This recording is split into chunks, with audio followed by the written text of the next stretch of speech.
Marami pong mga bagong dating, maraming first, maraming mga first time po. May mga first time po tayo from Sweden. Nasaan yung mga taga Sweden? May first time tayo na galing sa Norway. At may first time tayo from Davao. Straight from Davao. Talagang came here. Saudi Arabia. And syempre, Germany. And of course, the Hague and Netherlands residents.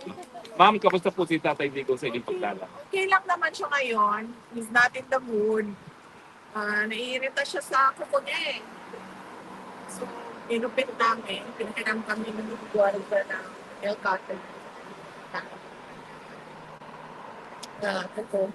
And then we spend time pag kung hindi siya haip. Parang sinapay. Oh, yes. Inhale 5. And then, sabi ko nga, he's not in the mood. Nagbigay na siya ng kanyang mga huling kabili. Sabi niya, kung saan daw siya mamatay, doon daw siya i-cremate. Okay, so sabi niya, sabi niya, kung mamatay daw siya dito sa Netherlands, huwag na daw iuwi yung kanya katawan sa Pilipinas. Ipa-cremate lang daw siya dito, yung ashes daw. Yung kanya. And then, sabi ko, discuss na lang natin sa susunod kasi hindi ako pro-cremation. Hindi ako pro-cremation. Tapos siya, pro-cremation siya. And then sabi ko sa kanya, so anong mangyayari dito kung kunwari hindi namin sundin yung sabihin mo na i-cremate ka. Sabi ko, ilibing na namin dito sa tabi ng tatay mo. Babalik ka ba? Sabi ko, babalik ka ba? Sabi niya, well, hindi naman, pero pag-isipan ko, kung pumultuhin kita o hindi. So, yan yung discussion na yun. How did you feel po nung nagganyan si Tatay Digo? Kami, nalulungkot kayo. Yeah. Daming gusto na umiyak. Yeah. Well, natural din naman na siguro yung sa 8 years old, no? Na mag-isip na ganon. So, and mabuti na rin yun na alam natin lahat kung ano yung kanyang last wishes para magagawa yun pag nangyari. Are you prepared for that, Vice President? Ang objection ko lang is hindi nga ako pro-cremation. So, ang takot ko lang din is baka multuhin niya ako pag hindi sinagag yung kanyang abilit na pagpang-cremation. So, yeah. Ma'am, once again, you've proven you're a woman of steel kasi yung dalawa mong kapatid na lalaki, very emotional pag nagkaganyan na si Tatay Digo. Where do you get the strength? Well, galing din siguro kay Arlene, diba, turo niya, ilang beses ko na rin nasabi na turo niya talaga na huwag umiyak. In fact, isang beses na bumisita kami dyan, na umiyak si Kitty, ay nagalitan pa niya, hindi niya useless yung mga lupa. Meron ba siyang rini-request meanwhile? Wala. Yun, yung pagputol ng kuko niya, ni-request yun. And then, itak naman. Itak ko. Kanina, nag-request siya ng Coke Zero naman. Nabili niya naman po doon. Yes, nabigay ko naman yung Coke Zero. But I think, kasi hindi na ata siya ina-allow ng Coke Zero. So, nagsisikreto siya doon sa visitor center. Yeah. Pasaway ito yung Coke Zero. Nasabi ma'am ni Ma'am Elizabeth na tinigil na lahat ng gamot. Is that because wala na siyang sakit or? Hindi ko alam kung ano ni Ma'am. Sinabi. Hindi ko alam kung ano napag-usapan nila. Mother. Hindi din namin napag-usapan din kasi kanina yung kanyang health. Pero sa nakita ko naman, umayak siya. Sobrang umayak lang talaga niya. Siya na. Tsaka namansin ko kanina, hindi ko na kinensyon kasi maganda yung food niya. Maganda yung cookies niya. Ako nag-therapy dito. Hindi ko nga alam eh. Maganda yung cookies niya. Kasi pumayat siya, di ba? So, you would expect na maglaylay ba? Hindi eh. tight yung, Firm. para siyang Volterra. Firm. Firm yung, tight yung kanyang dito, tsaka firm. Tapos yung kanyang wrinkles nandito lang sa noo eh. Pero ma'am, yung picture dyan, May hindi siya. skincare siguro sa loob na hindi natin alam. Ma'am, yung picture, hindi na yun ganun siya kaano. Hindi na. Okay. Fresh. Ma'am, would it be possible for the Filipino people to even have a glimpse through a picture kay PRRD, ma'am? We will ask the lawyers, if that is even allowed. And then we'll ask them to take a photo kung i-allow. Sa politika po, wala kayo napag-usapan sa politika? Wala naman, nabanggit ko lang sa kanya na chairman ni Ms. Wad. He's in Davao City, si chairman. And then sabi niya na paabot daw sa kanya yung well-wishes niya. Nag-isap din kami kasi kailangan matawagan yung anak ni chairman ni Ms. Wad. And then, yun lang ang na-discuss namin. And one other, Dabawenyo na namatay, discuss natin. And then of course, yung, father ni Mans, then kasi ni, PRD, discuss natin. Well, kailan po ang susunod yung bisita? Tomorrow, may bisita kami. Ito ko lang yung check.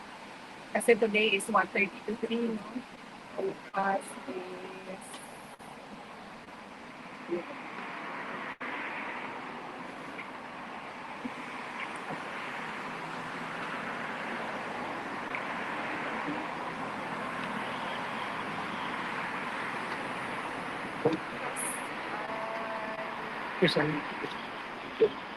Alas 2. Ito ba? 2 to 3:30.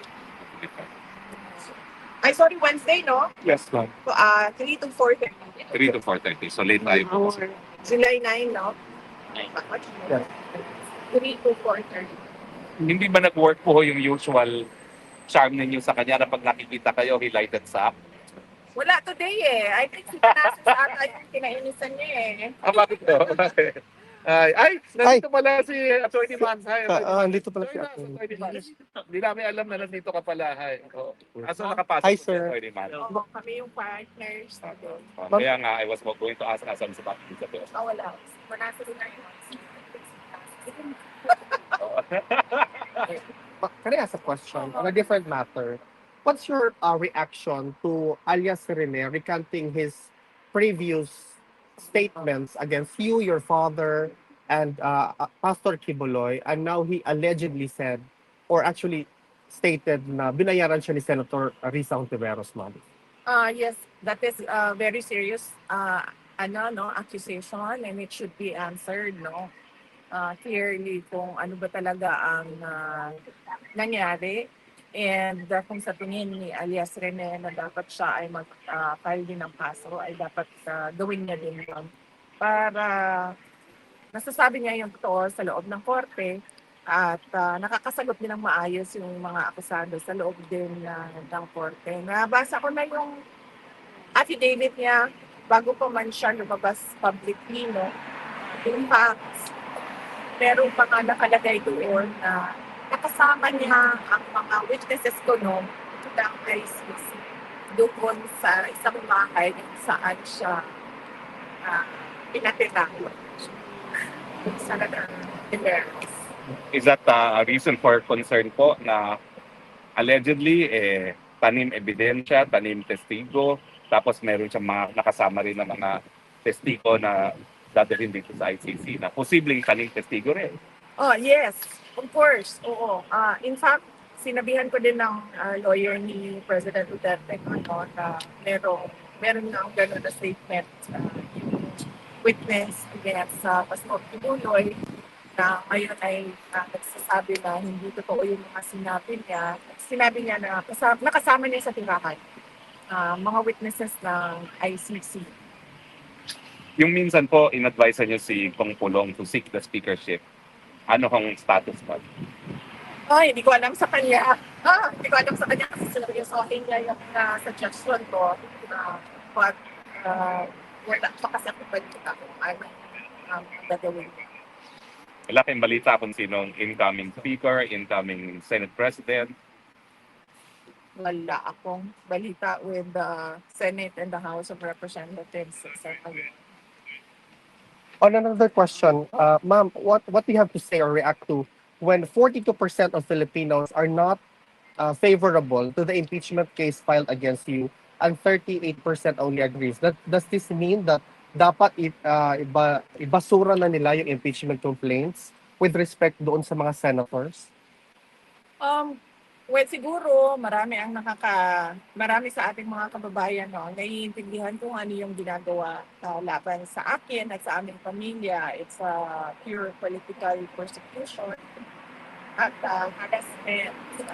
Dapat bang ibasura? Tingnan ng mga senator judges yung mga arguments na dahil marami kami mga solid legal arguments kung bakit dapat i-dismiss ito impeachment complaint. Aabutan niyo ba ho yung first day ng impeachment pag-uwi niyo or wala pa kayo on the first day of the right before the SONA? Will you be home? Hindi, wala pa ako right before SONA, so hindi pa ako makakauwi.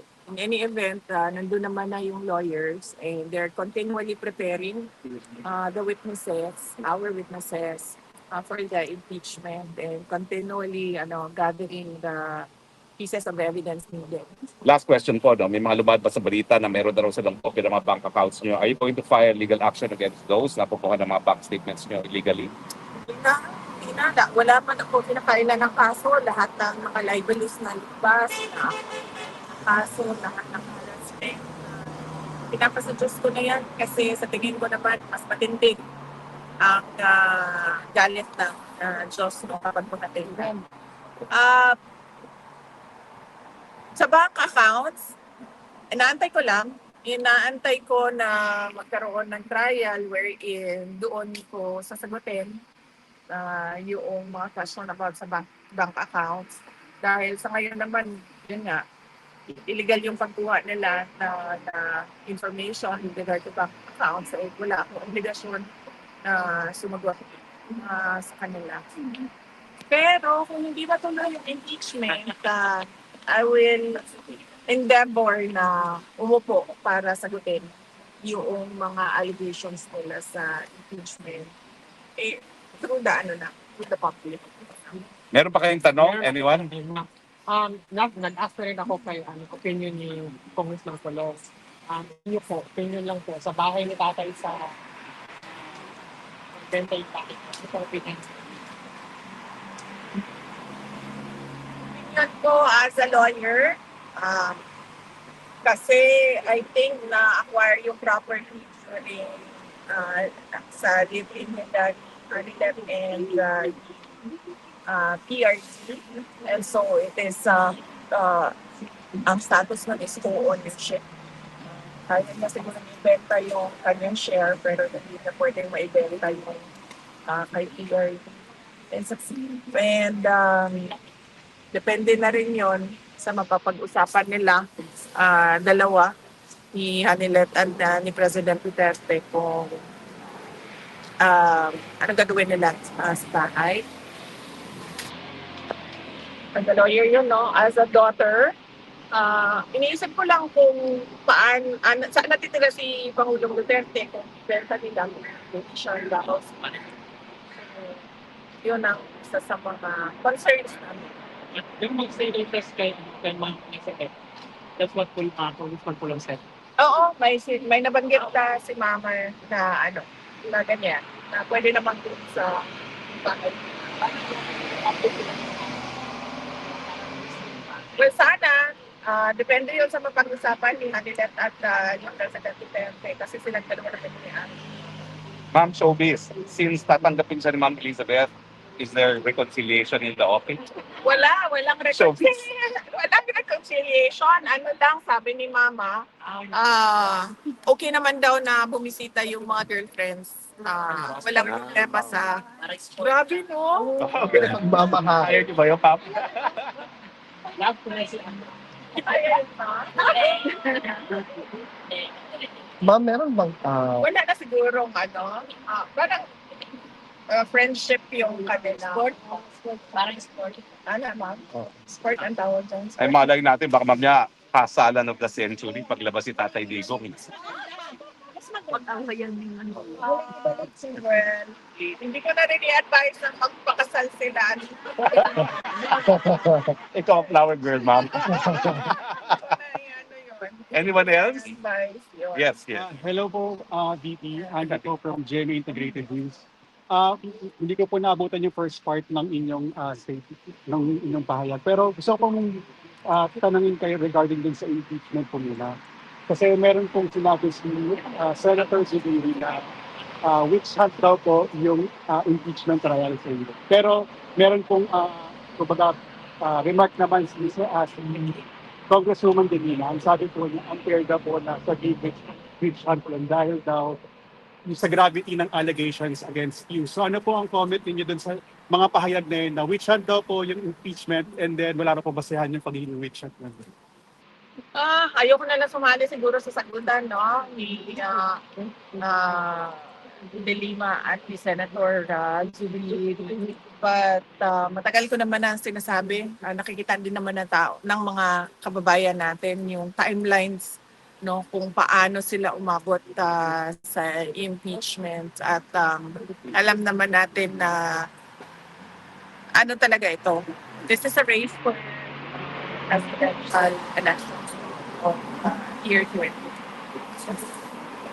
Ma'am, meron bang mensahe ang aming pinakamamahal na Pangulong Rodrigo Roa Duterte para sa taong bayan? Sabi niya kanina, no guts, no glory daw. So, Yan na. That's correct. Narinig nyo yan, ha? Kailangan ng guts. glory. VP, ikaw, meron ka bang mensahe para sa taong bayan? Bayan natin. Unang-una lagi talaga paulit-ulit dahil ang aking pagpapasalamat. Siyempre, nagpapasalamat ako sa inyo, no?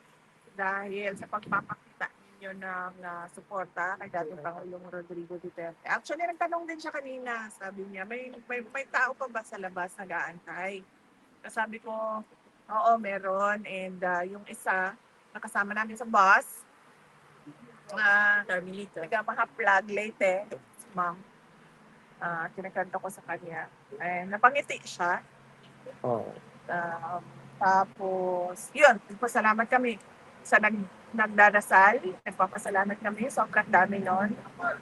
Kapakailan lang nakatanggap ako na perpetual mass card para kay dating Pangulong Rodrigo Duterte. So may bibili lang ganun para sa kanya.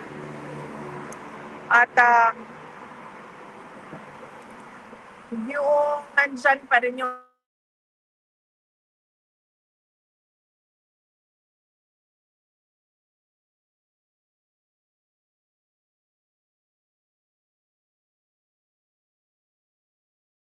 Kasi nabanggit niyo po yung kahapon po ata yun sa interview ni Atty. Harry na skin and bones na raw po yung itsura po ngayon ni former president.